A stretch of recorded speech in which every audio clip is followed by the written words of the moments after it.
Good evening, visitors. Welcome to the Australian War Memorial's last post ceremony. My name is Craig Burrell, and joining us today from the Australian Army is Lieutenant Samuel Harpham. We warmly welcome the family of Lieutenant Neville Leonard Harpham, whose story will be told shortly. We welcome the veterans who have served, those that are still serving, and the families that love and support them.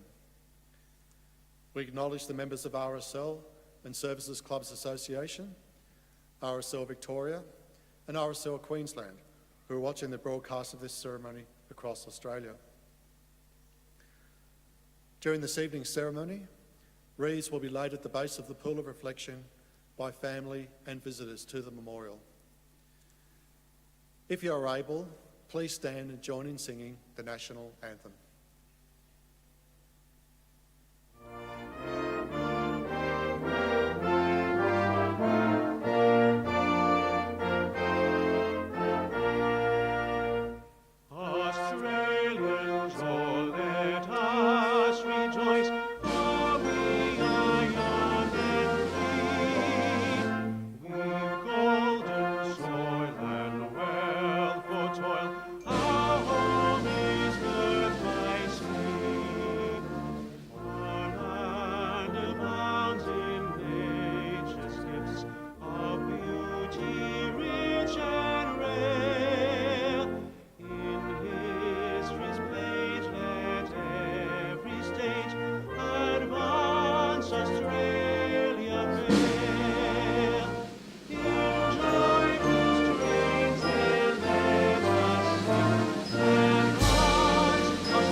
You may be seated. The Australian War Memorial was the vision of Charles Bean, Australia's First World War official historian. Bean landed with the Australian troops on Gallipoli and stayed with them at the front through to the end of the war. The idea of this national memorial and museum came to him at Pozières, France, in the depths of the bloody fighting of 1916. Bean's idea was that this would be a place where families and friends could mourn their loved ones buried in faraway places. It would also be a place that could help all Australians understand what these men and women had endured and what they had done for us. Bean's vision, to which we remain true, is best expressed as inscribed in the entrance to the memorial's galleries. Here is their spirit, in the hearts of the land they loved, and here we guard the record which they themselves made. Tonight, we will read the story behind just one of those on the Roll of Honour, which lists the names of more than 102,000 men and women who have given their lives for us in war and on operations for more than a century. But first, we present a lament, Flowers of the Forest. Wreaths or floral tributes will now be laid at the base of the pool of reflection.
Today, we remember and pay tribute to Lieutenant Neville Leonard Harpham. Neville Harpham was born on the 8th of September 1919 in Brisbane, one of 4 children born to Leonard and Dorothy Harpham. He grew up in the bush of the Dalby area west of Brisbane. Neville was a promising student who attended Toowoomba Preparatory School and the Church of England Grammar School in Brisbane. He later attended the Agricultural College at Gatton, won a meat board scholarship and became the first member of his family to study at a tertiary level by studying veterinary science at Queensland University. He was also a prominent athlete who represented his schools in football and cricket. At the time of his enlistment, he was in his 3rd year at university and was living in the Emmanuel College of Queensland University. He enlisted in the 2nd Australian Imperial Force on the 3rd of June 1940 and began training with the 2nd 15th Infantry Battalion at Red Bank Camp in Brisbane. He was following in his footsteps of his father, who served on Gallipoli in the First World War and later served as an artillery officer in the British Army on the Western Front. Neville's older brother David had enlisted in 1939, and the pair were able to meet up on multiple occasions throughout their service. Their sister Dorothy served as a corporal in the Royal Australian Air Force. Neville Harpham distinguished himself as a capable soldier early in his service. On the 15th of June 1940, he was promoted to Lance Corporal, and while his unit was serving garrison duties in Darwin, he was appointed to the Specialist Intelligence duty. In February 1941, he was promoted to Acting Corporal and 2 months later received commission as a Lieutenant. In June 1941, he sailed with his unit from Sydney for the war in Middle East and North Africa. Throughout his period of service there, he continued to undertake specialist training with the 9th Australian Division. In September 1942, while serving with the 2nd 15th Battalion, he took part in the Battle of El Alamein with around 220,000 Allied troops, participating in the epic struggle to push Axis forces out of Egypt.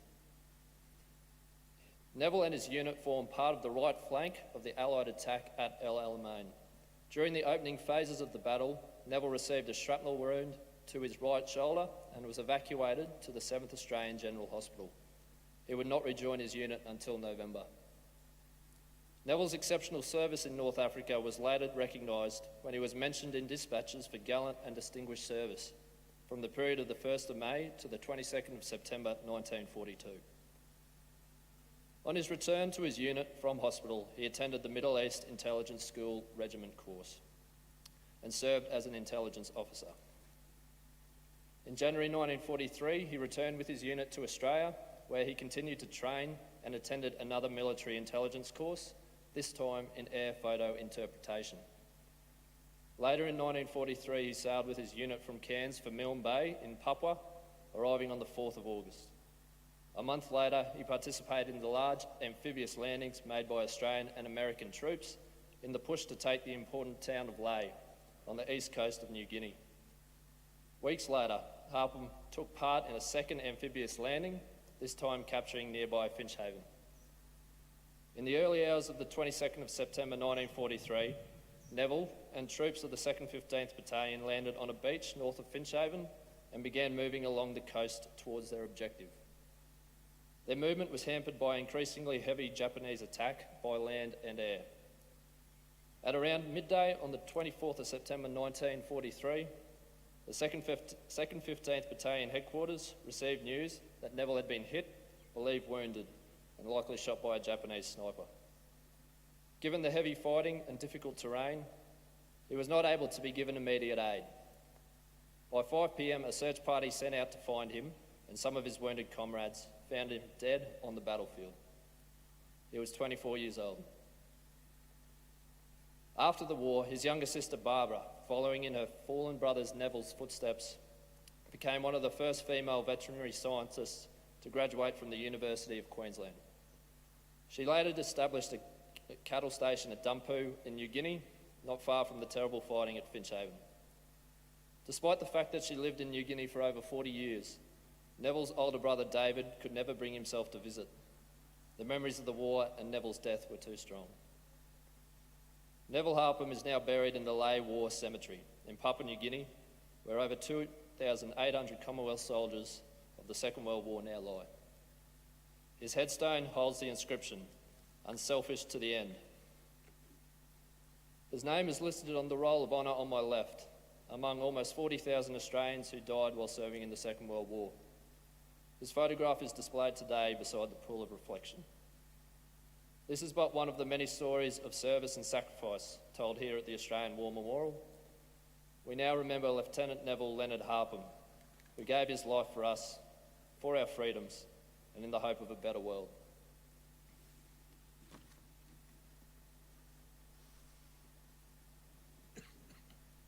Please stand for the ode and the sounding of the last post.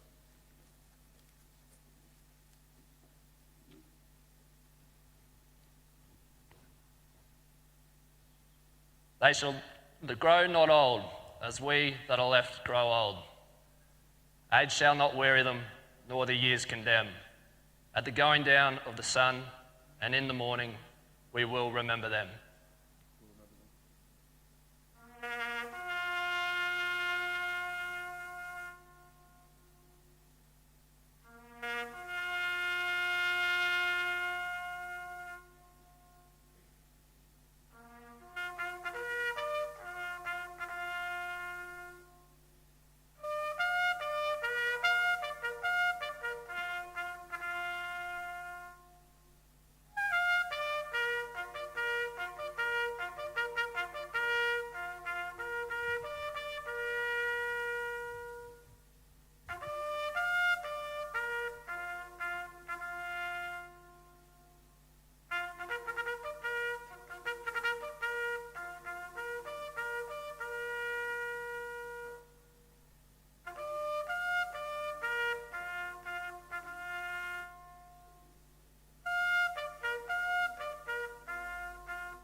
Lest we forget.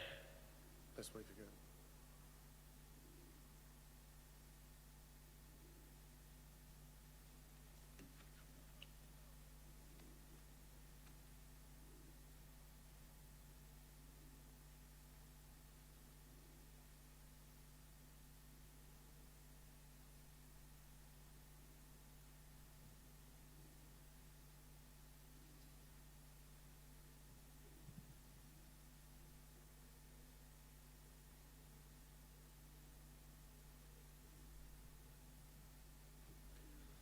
We leave you this evening with the words of the memorial's founder, Charles Bean.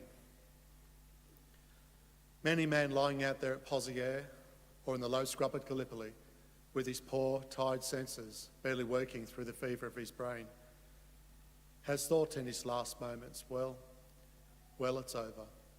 But in Australia, they will be proud of this. Ladies and gentlemen, that concludes the last post ceremony. We thank you for visiting the Australian War Memorial, and we wish you all a very good evening.